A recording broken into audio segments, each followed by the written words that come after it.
जय श्री हरि।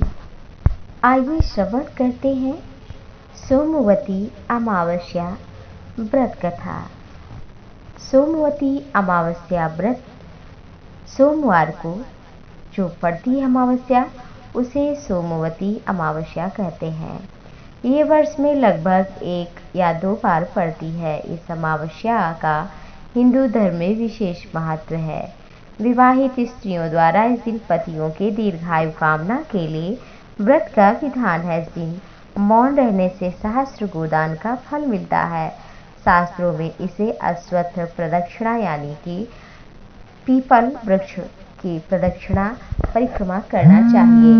इस दिन विवाहित स्त्रियों द्वारा पीपल के वृक्ष को दूध, जल, पुष्प, अक्षत इत्यादि से पूजा करना चाहिए। 108 बार धागा लपेट करके परिक्रमा करना चाहिए।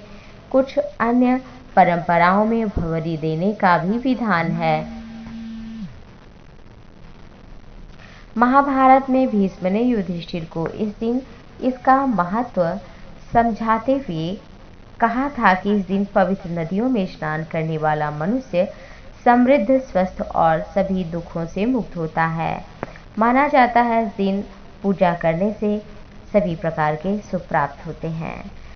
सोमवती अमावस्या सभी कामना की पूर्ति करती है। पति दीर्घायु होता है, पति का प्यार मिलता है और सभी प्रकार के सुख मिलते हैं। सोमवती कथा इस प्रकार है। सोमवती अमावस्या के दिन एक कथा अवश्य श्रवण करना चाहिए। एक गरीब ब्राह्मण परिवार था जिसमें पति पत्नी के अलावा एक पुत्री भी थी। वो धीरे धीरे बड़ी होने लगी। लड़की में समय के साथ सभी गुणों का विकास हो गया। वो बड़ी गुणवान थी, लेकिन गरीब होने के कारण उसका विवाह नहीं हो पा रहा था। एक दिन ब्राह्मण के घर एक साधु पधारे जो कि कन्या की सेवा से प्रसन्न हुए। कन्या को लंबी आयु का आशीर्वाद देते हुए साधु ने कहा कि कन्या की हथेली में विवाह योग्य रेखा ही नहीं है। ब्राह्मण दंपति ने साधु से उपाय पूछा कि इसके हाथ में कैसे विवाह का योग बने। साधु ने विचार किया, फिर अंतर्दृष्टि ध्यान करके बताया।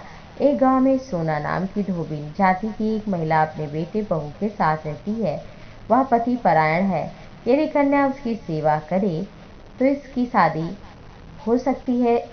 इसकी शादी में अपने मांग का वो सिंदूर दान लगा दे।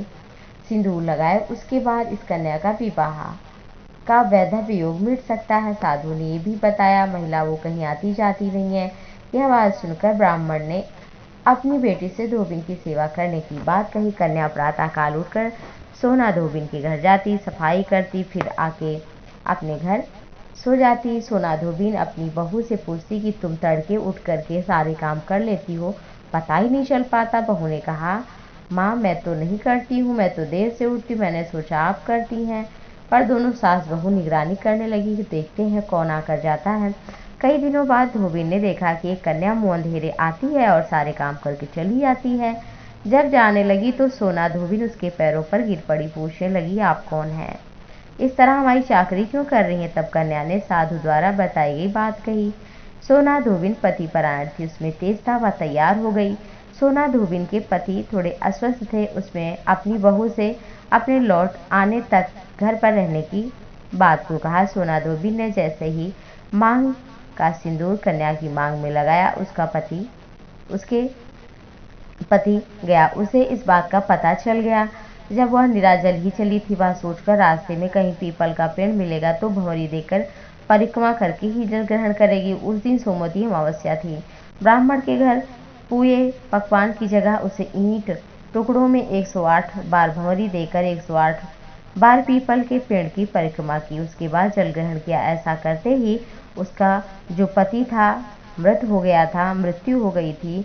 मुर्दा शरीर में ही कंपन होने लगा, वह जीवित होने लगा और जीवित हो गया। पीपल के पेड़ में सभी देवों का वास होता है। सोमवती अमावस्या के दिन शुरू करके जो व्यक्ति हर अमावस्या के दिन भंवरी परिक्रमा देता है उसको सौभाग्य सुख की प्राप्ति होती है। और हर अमावस्या को ना कर सके तो सोमवार को पड़ने वाली अमावस्या को अवश्य ही उसे गौरी गणेश की भी पूजा करनी चाहिए और उसे सौभाग्य की वस्तुओं का दान करना चाहिए। ऐसी परंपरा है कि सोमवती अमावस्या के दिन धान, पान, हल्दी, सिंदूर, सुपारी आदि की भंवरी दी जाती है। मिठाई इत्यादि दान किया जाता है, चढ़ाया जाता है।